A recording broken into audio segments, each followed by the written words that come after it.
Continue our conversation about the inner workings of Hollywood with some of the women behind the movies and television series you love to watch.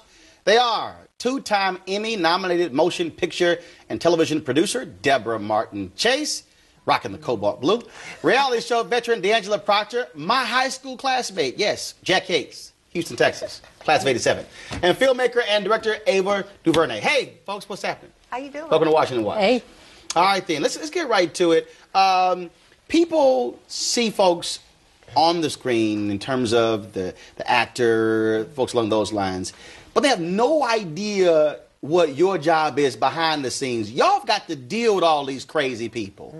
And so what is it like having to be the producer or the director, and you're trying to corral the talent, you're trying to deal with the studio or the network, and you basically are the person walking around with pain medication all day because all the headaches you got to deal with? It takes a lot of patience. A lot of patience. And it's all about negotiating. You're constantly negotiating to get what you want. So you're the last person who can fly off the handle. Oh, yeah. If I fly off the handle, then everything goes to pot. But it's, you know, I have a vision for something. You know, we all have a vision for something. And we're the captain. It kind of starts with us usually. And we're pulling everybody in to share the vision, to get it done in the right way, to keep them happy so they do their best work, you know. Egos. Absolutely. Egos. And politics. Yep. Well, the pressure is twofold. You have, in independent filmmaking, you have investors you have to answer to. And then who don't really all understand Hollywood. Oh, no, not at all. Not at all. They just want to know that it's getting done and that their money isn't being wasted. So you have to deal with the money factor, you have to deal with the talent factor, and you have to, at the end of the day, come out with a great product. Ava, you're operating in a different space in terms of, I mean, obviously directing and producing, but also you created this distribution arm as well, and so you got all kind of stuff happening that's a lot different than some other directors. Yeah, I mean, I think this is a really incredible panel because you get a bit of all the different sides of the industry. D'Angela, who's prolific in television, and Debra, who's, you know, a legend in film, especially the studio side. My world is independent film. And so I find it to be very autonomous and very kind of free, where I, as the artist, can create models and shapes and work in the way that I want.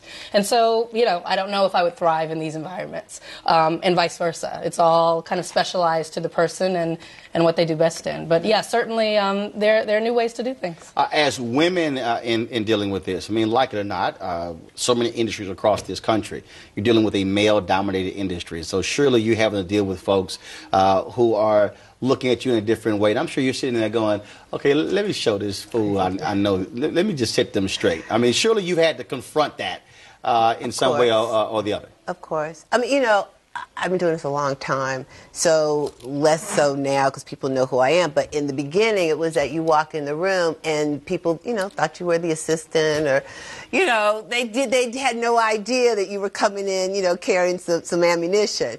But you gently let them know and make your point and keep rolling forward. Or not so gently. Or not so gently. So y'all just go Django, huh? Exactly. Well, I wouldn't go that far. I wouldn't go that far. No. But you definitely have to let people know. I was shooting a series in Africa, and you know, sexism over there in some of the countries is really high. And I had to say, listen, I know that you don't know who we are, but I write your check, and I'm going to need you to do what I say do. Because he would look to the PAs, who were men, to get validation for what I'm telling him to do. But that happens here too. I had that in Barcelona. The guy just could not accept that he was working for a black woman. It just was not in his consciousness. I told them, I said, hey, you guys think apartheid's bad? You wait until these women learn their rights. Ava, dealing with independent, same thing for you?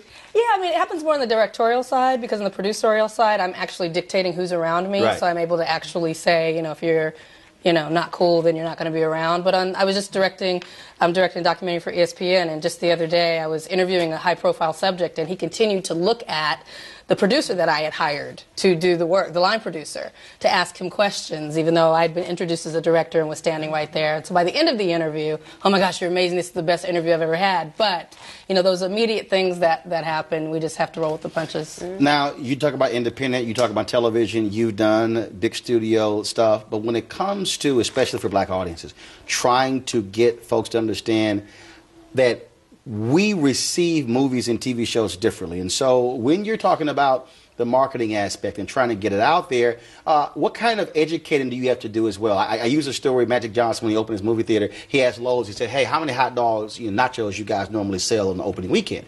And they told him, he said, I think you probably need to get some more. And they said, well, Magic, we do movies. We got this. He said, okay. So when the movie theater opened, one here in L.A., they sold out of hot dogs and nachos on Friday night. He said, white people go to dinner and the movies. Black people do dinner at the movies. He said, I know you guys do movies, but I do black people. And so it's a difference when you're trying to understand cultures. And so for you, in trying to do your films, are you trying to get people to understand, hey, we're going to market this a little bit differently? Yeah, it's a constant dialogue. I mean, studios have their way of doing things. Obviously, money's always an issue. That's why social media has been great, because it opens up other avenues. But there is a constant conversation about, we think we should be doing this, how much is it going to cost, this will be worth it. It's tough. It's tough. It's particularly tough when you do independent films, because I've done multiple independent films that I've flipped, meaning I make the film and then I sell them to the studio.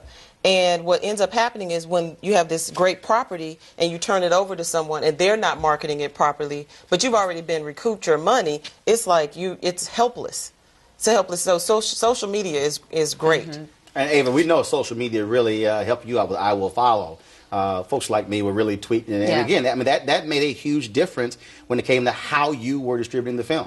Yeah, I mean, in the independent space, we're looking right now towards, a hybrid approach to the way that we're doing things, traditional media, traditional press, but also, endorsements, social media, and social media going way beyond Twitter and Facebook. Right. I mean, actual deep integration, localized, customized regional outreach.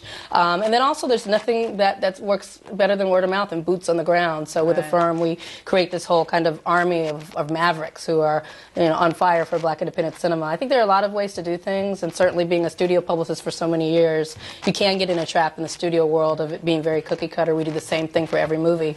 When it comes to black folk, we aren't the same. All right, we're out of time, but we always plug stuff. What you got coming up? I have a musical on ABC Family coming out in April called Love Struck. Okay. All right. D'Angela? I have multiple projects in development, and I have a TV series airing right now on another network called Vindicated. What's the name of it? Oh, Vindicated is the show on BET. Okay. We ain't scared to say BET. BET might be scared to say TV1, but I ain't scared to say BET. Ava? I've got a documentary that I did for ESPN on Venus called Venus Versus Venus Williams, and just shot a short film for Prada that'll be out by the time this airs. Cool. All right. I appreciate it. Thanks a bunch. Thank you. D'Angela, Ava, thanks. We'll have a good time. We'll see you next time. Thank you. Folks, up next, it's time to...